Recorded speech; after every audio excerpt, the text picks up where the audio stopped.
Hi guys, so today I'm here with a book review on the Scorch Trials, the second book in the Maze Runner Trilogy by James Dashner. Now this book follows the journey of Thomas and the surviving Gladers having to endure another trial set by Wicked. If you don't know who Wicked is the organization that is trying to find a cure for this thing called the flare. And the flare is a brain-eating disease that is infecting the whole world. And so their objective is to find a cure for this at any cost. And that cost is having to put Thomas and the Gladers through these trials to record their brain patterns and something about variables to find a cure.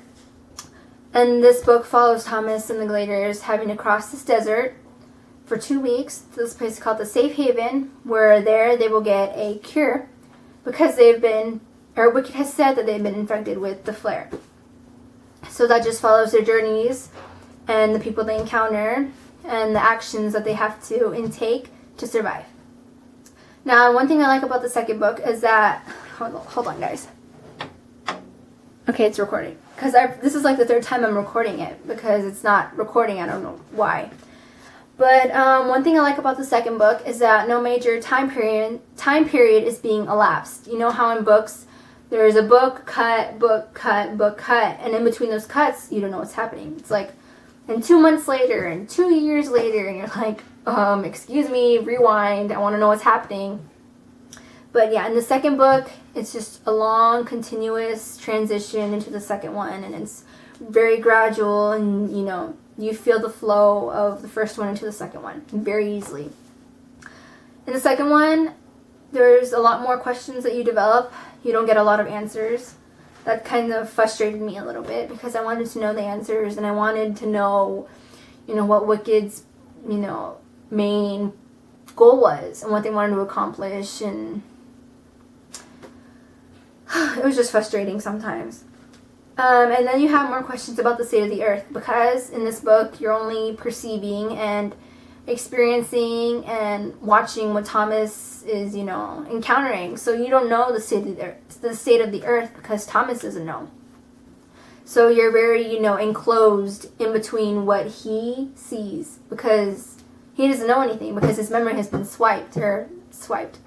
His memory has been lost, or not lost, but protected from Wicked, so he doesn't remember anything. The plot is very bare. It has a lot of foreshadowing. If you can pick it up on it, then props for you. It has a lot of foreshadowing because I picked up on it a lot. And there's a lot of references from the first book into the second one. So if you haven't read the first one, you won't get a lot of the references to the first book. Now, character-wise, we find Thomas, our hero, our protagonist, our main character, enduring a lot more. He's being physically and mentally, put to his extremes. Going through the trials, he's being physically and mentally, exhausting. And going through the book, he becomes more mature. He's still naive. He's still hopeful that everything's going to be okay, but I guess we all are hopeful. If we were in his shoes, we'd be like that too.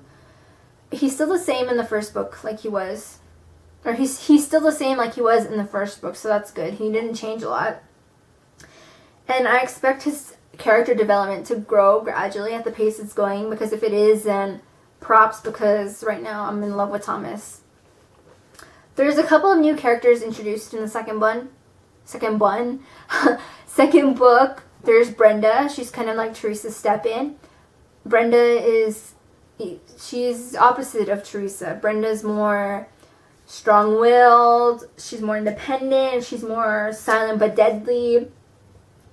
She reminds me of a ninja or a spy or an agent. She can kick someone's booty cheeks if she has to. And I really like her character. I really do. More than Teresa, actually. And it's funny because in the second one, there's a little love triangle going on because, it's not a great book, or it's not a book unless it has a love triangle.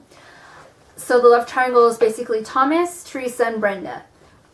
And Teresa's gone for a long period of this the long period.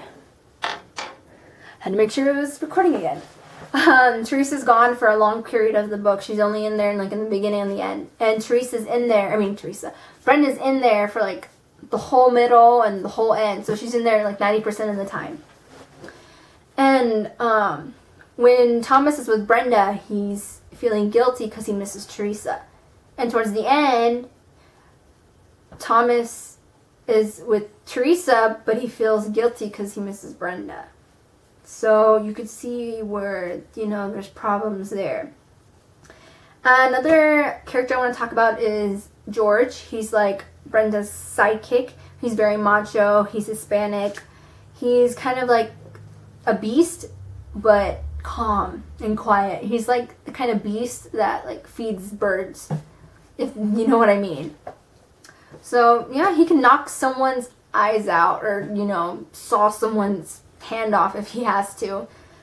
But yeah, he's really connected to Brenda, and in this book we don't know why. So another person I want to talk about is Eris. He can telepathically talk just like Teresa and Thomas can.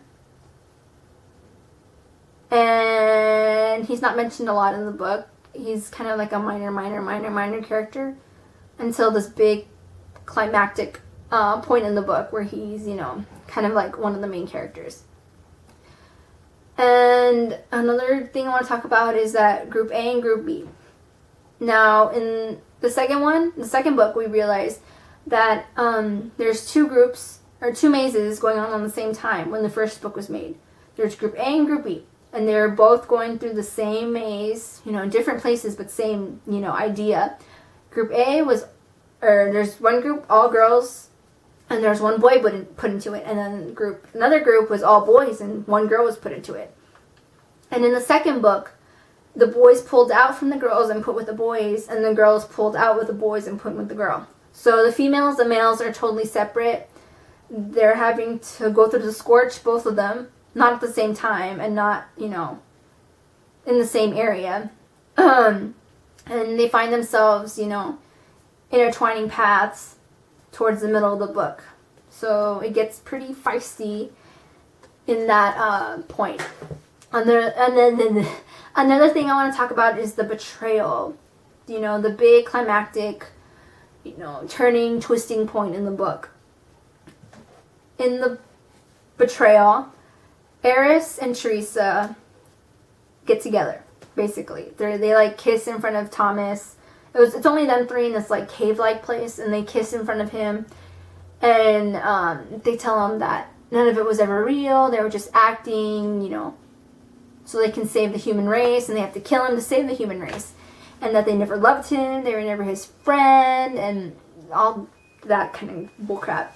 And I felt so bad for him, but because in the book he was like describing how painful it was, how he felt hollow inside, how he felt numb, he couldn't believe it, and he actually believed them. And so they like put him, he tries to escape, but then they like knock him out, kind of. And they put him in this like closet place there where he like goes unconscious, and he gets put to sleep with this spray thing in this closet thing. Like this closet door. I don't know, it's weird. And then in there he feels so alone. He feels betrayed. He feels deserted. He actually believes them. He doesn't know what to think. And he feels like, and he thinks he's gonna die. Like he basically thinks, oh my gosh, I'm gonna die. I have no friends. They all betrayed me. Teresa doesn't love me. And everything like that. And then he doesn't die. And he gets out of the closet. And Teresa tells him that, hold on guys. Okay, still recording. Teresa tells him that she was acting because if she didn't betray him, then Wicked would have killed him. And she didn't want that.